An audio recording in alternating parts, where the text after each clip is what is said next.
नमस्कार दोस्तों। आपका स्वागत करता हूं आप ही के यूट्यूब चैनल में। वीडियो को स्टार्ट करने से पहले आप सभी से रिक्वेस्ट करूंगा, अगर अभी तक आपने चैनल को सब्सक्राइब नहीं किया तो इसे रिक्वेस्ट ऑल भी प्लीज चैनल को सब्सक्राइब कीजिए। तो चलिए स्टार्ट करते हैं। जहां पर देखिए आज हम लोग डिस्कशन करेंगे अबाउट यूएस ईरान वॉर के बारे में। स्ट्रेट्स ऑफ हॉर्मुज को लेकर के क्या बड़ी खबर आ रही है उसको चेक करेंगे। ट्रम्प टैरिफ को लेकर के क्या अपडेट आ रहा है, क्रूड में क्यों गिरावट हो गया है, इन सभी चीज़ों को चेक किया जाएगा। तो चलिए स्टार्ट किया जाए। जहां पर सबसे पहले अच्छी अगर चेक करेंगे क्रूड की क्या स्थिति है तो देख सकते हैं क्रूड है अभी ये अभी WTI क्रूड की बात हो रही है, ये ब्रेंट नहीं है, WTI का फ्यूचर्स है। अगर चेक कीजिएगा यहाँ पर तो 73.75 चल रहा है। मॉर्निंग आवर्स में अगर आप चेक करते तो इसमें 3% का उछाल देखने को मिल रहा था आफ्टरनून सेशन में। और अब देखिए 3% उछाल तो खत्म, 1% का गिरावट देखने को मिल रहा है। तो अच्छी खासी बिकवाली देखने को मिल रही है। ऐसा क्या हुआ वो जानना ज़्यादा जरूरी है। साथ साथ एक और चीज़ बताना चाहूँगा, अभी बिल्कुल अपने सपोर्ट के पास पहुंच चुकी यहाँ पर ही हो सकता है रिकवरी यहीं से स्टार्ट हो जाए या फिर और बड़ा ब्रेकडाउन यहाँ से स्टार्ट हो जाएगा। तो बिल्कुल सपोर्ट के पास आ चुका है। अब ये देखने वाली बात है यहाँ से और नीचे जाता है या फिर इसी सब, बिकॉज इससे पहले देखिए यही लाइन सपोर्ट बना था। तो यहाँ से सपोर्ट मिलता है यहाँ से या फिर यहाँ पर से ब्रेकडाउन होता है, ये देखने वाली बात रहेगी। लेकिन हाँ करंटली क्या है, अभी तो गिरावट देखने को मिल रहा था। ऐसा क्या हुआ वो जानना ज़्यादा जरूरी है। तो सबसे पहला चीज देखिए बताना चाहूंगा, यूएस ईरान के बीच में युद्ध जो चल रहा है वो कंटिन्यूड है, कहीं से कोई रुकने थमने का नाम नहीं है। उधर से ईरान भी जो रहता है जोर शोर से अटैक, यहाँ ईरान जो रहता है उनकी तरफ से भी जोर शोर से अटैक चल रहा है।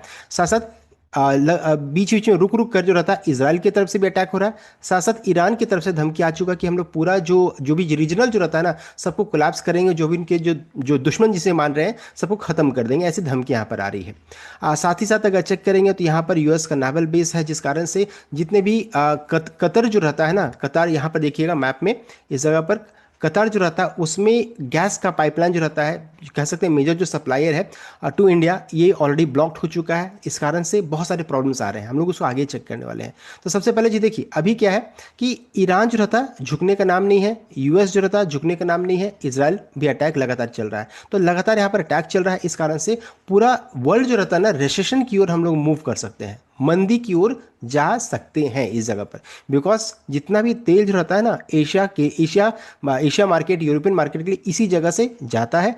इधर अगर चला जाए तो एशिया की तरफ, इधर चला जाए तो यूरोपियन मार्केट की ओर चला जाता है, समझिए। तो बिकॉज ये इस जगह पर ब्लॉक करने की, ब्लॉक ऑलरेडी हो चुका है, ब्लॉक कर दिया गया है इस या फिर ब्लॉक कर दिया गया है, और नहीं तो फिर अगर कोई भी शिप अगर इस जगह से जाता है तो ईरान उसके ऊपर बमबारी कर रहे हैं। हालांकि यूएस की तरफ से यही कहा गया कि शिप को जो रहता है स्कॉट किया जाएगा, सपोर्ट किया जाएगा ताकि इस जगह को ये सेफली क्रॉस कर पाए। ये यूएस की तरफ से अपडेट आ रहा है। तो ये चीज़ यहाँ पर एक अच्छी चीज़ है कि यूएस की तरफ से भी अपडेट आना एक पॉजिटिव संकेत है कि चलो हम लोग स्ट्रेट्स ऑफ हॉर्मुज को आपको क्रॉस करा देंगे, रेस्ट अब आगे आप देख लेना। जहाँ पर युद्ध हो रहा है उसको यूएस का जिम्मा यहाँ पर होता हुआ दिख रहा है।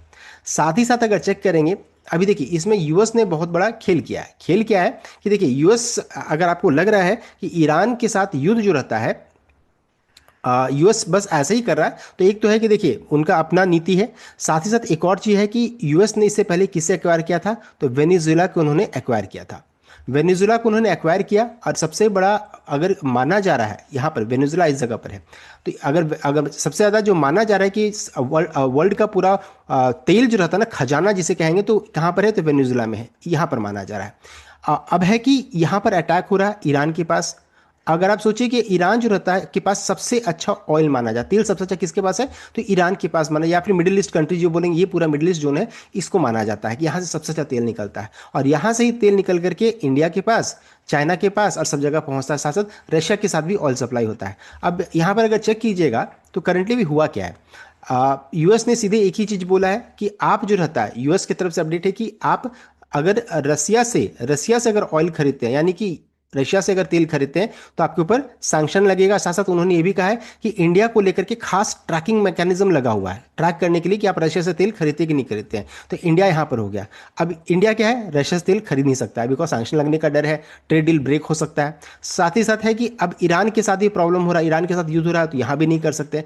अब बचा क्या है इंडिया के पास कि हम कहाँ से तेल लें, तो फिर यहाँ पर जो वेनेजुएला है ना, इस जगह पर ले। अब सोचिए कि हम लोगों को अगर ऑयल खरीदना, तेल खरीदना है, तो केप ऑफ गुड होते हुए इस जगह से होते हुए इस जगह पर जाएंगे।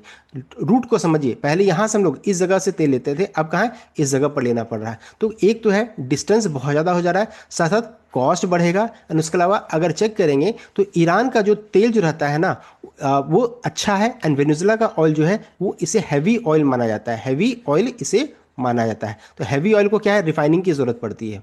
तो ये सभी प्रॉब्लम है जिस कारण से वर्ल्ड जो रहता है ना इस चीज को एग्री करने के लिए तैयार नहीं है, कोई इसे मानने के लिए तैयार नहीं कि वेनेजुएला से हम लोग तेल खरीदे। तो यूएस चाहता है कि किसी तरीके से सब यहाँ से या फिर पूरे यूएस से ही तेल को खरीदे, ना कि इन कंट्री से, रशिया से या इनसे खरीदे। तो ये चीज यहाँ पर यूएस कराना चाहता है, जो सबको समझ में धीरे धीरे आ जा रहा है। ये सिचुएशन है। तो अब देखिए यहाँ पर हो क्या रहा है कि चाइना की तरफ से, चाइना जो रहता है अब अच्छा खासा प्रेशर डेवलप कर रहा है। चाइना ने देखिए मॉर्निंग आवर्स में भी इनके फिनेंस मिनिस्टर साथ साथ प्रेस कॉन्फ्रेंस में भी चला है, वहां से भी अपडेट आया है कि बहुत ज़्यादा प्रेशर अब अमेरिका के ऊपर भी डाला जा रहा है कि इसे बंद किया जाए, और साथ साथ रशिया की तरफ से भी यहाँ पर प्रेशर डेवलप किया जा रहा है। यहाँ पर देखिए बताया जा रहा है कि ऑफिशियल डिप्लोमेटिक कंडेमनेशन हो रहा है। China officially characterize US and Israel strike operation epic fury as violation of international law, इसे वायलेशन ऑफ इंटरनेशनल लॉ माना जा रहा है and the UN charter. Message foreign ministry की तरफ से अपडेट है। Mao Ning stated that China is deeply concerned about regional spillover and firmly oppose the use of force in international relation। इनका कहना है कि ये जो फोर्स करके जो आप कर रहे हैं, पहले वेनेजुएला को, उसके बाद अगर चेक कीजिएगा तो फिर ईरान को लेकर के, तो ये बहुत ही दिक्कत की बात है, ये डिक्टेटरशिप नहीं चलेगा। एंड साथ ही साथ इनका ये भी कहना है कि ये जो वॉर जो है रीजनल वॉर की ओर बढ़ रहा है, धीरे धीरे पाकिस्तान भी इसमें झुलस रहा है, अब सब बहुत सारे कंट्रीज इसमें इन्वॉल्व हो जाएंगे। साथ साथ regime change, Beijing is particularly sensitive to US goal of regime change, viewing it as a dangerous precedent that could eventually be applied to China itself। अब यहाँ पर ये अपडेट है। साथ साथ चाइना ने ऑफिशियली कह दिया है कि ये किसके सपोर्ट में है, तो ईरान के सपोर्ट में खड़े हैं। इन्होंने ओपनली ये बात बोल दिया है। साथ साथ कहा है कि प्रोटेक्टिंग रीजनल इंटरेस्ट, देख सकते हैं Chinese walking a tight rope because Iran's retaliatory strike have hit Gulf neighbour like UAE and Kuwait with home China also has deep ties. तो चाइना का जो संबंध जो है जितने भी गल्फ कंट्रीज है सबके साथ बहुत अच्छा है। अब यहाँ पर ये प्रॉब्लम है कि अब किसका साथ दे, चाइना को भी लेकर के। तो इनका कहना है कि सभी नेबर्स को अच्छा समझ करके इसको खत्म करें।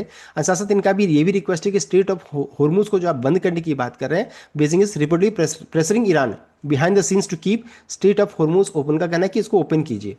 China is the world's largest energy importer and cannot afford to total shutdown of waterway through which 20% of oil flow, because पूरे विश्व का 20% ऑफ ऑयल फ्लो यहीं से जाता है। इनका कहना है कि उसको बंद नहीं कीजिए, बिकॉज नहीं तो पूरा वर्ल्ड जो रहता है ना रेसेशन की ओर बढ़ जाएगा। और यहाँ पर चाइना बुद्धिमानी की बात कर रहे हैं कि रेसेशन न हो, देख सकते हैं। बिकॉज ट्रम्प तो ये चाहते हैं कि रेसेशन हो, लेकिन अब चाइना कहना है कि नहीं, रेसेशन यहाँ पर ना हो। और यहाँ पर चाइना देखिए अगर ऐसा ही, बिकॉज ट्रम्प कभी नहीं चाहेंगे कि चाइना सुपर पावर बने, इंडिया सुपर पावर बने, वो हमेशा चाहेंगे कि यूएस सुपर पावर बना रहे। तो इस कारण से वो रेसेशन भी अगर आ जाएगा तो कोई दिक्कत नहीं, लेकिन चाइना इसको समझ रहा है, इसलिए यहाँ पर प्रेशर डेवलप किया जा रहा है। साथ साथ गुड नेबर पिच भी उन्होंने कहा कि थोड़ा सा रीजनेबल वे में नेबर्स के साथ उनको भी संबंध रखना चाहिए। जैसे यूएई में कभी सऊदी अरब में बम पटक रहे हैं, तो इन सभी चीज़ों को भी उन्होंने बताया है। तो ये चीज़ यहाँ पर देखने को मिल रही है। अब आगे बढ़ते हैं। साथ ही साथ कतार जो रहता है ये मेजर सप्लायर किस चीज़ का है, तो गैस का है, नेचुरल गैस का है, एलएनजी का है। अब यहाँ पर इन्होंने शटडाउन कर दिया है, एंड शटडाउन किया तो इस कारण से क्या होगा, जितने भी इंडिया को जो सप्लाई हो कट ऑफ हो गया है। इन्होंने क्या कर दिया, फोर्स मेजर यहाँ पर डॉक्यूमेंट कर दिया। इसका मतलब ये हो जाता है कि नेचुरल कैलामिटीज हो या फिर एक्ट ऑफ गॉड हो, इस केस में जो रहता है ये कर सकते हैं, लागू कर सकते हैं। एंड ये फिर क्या हुआ, एलएनजी, पेट्रोनेट एलएनजी जैसे स्टॉक ने भी क्या कर दिया, शेयर ने भी, कंपनी ने क्या कर दिया, उन्होंने भी बोल दिया फोर्स मेजर।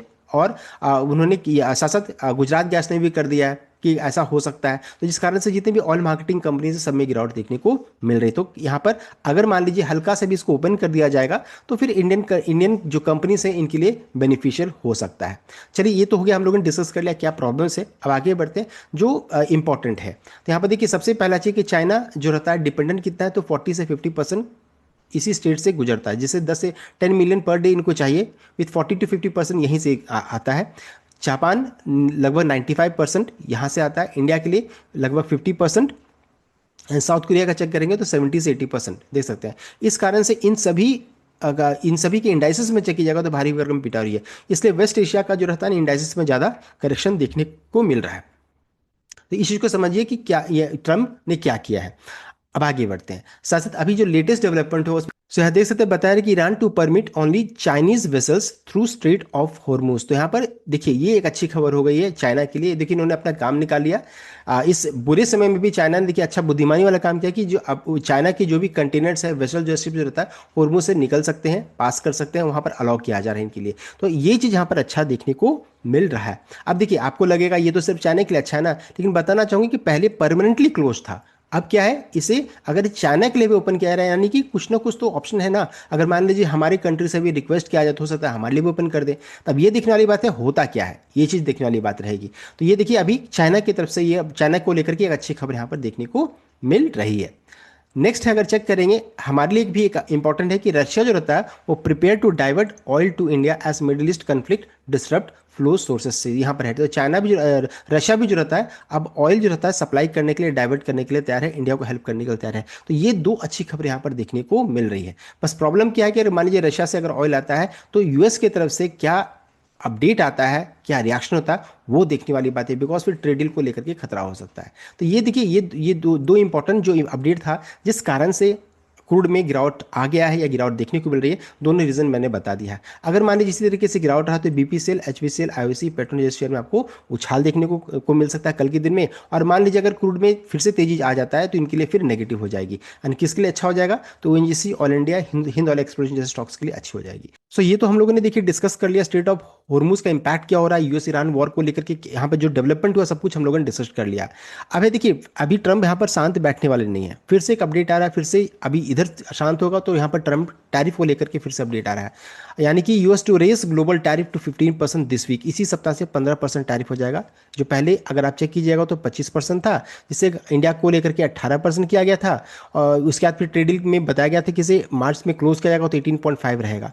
और फिर ग्लोबल के लिए क्या सेट किया था उन्होंने, जब यूएस सुप्रीम कोर्ट से बातचीत हुई थी, यहाँ पर जो सुनवाई हुई थी वहाँ पर से 10% किया गया था, लेकिन अब 10% से बढ़ा करके से 15% कर जाएगा, 15% दिस वीक।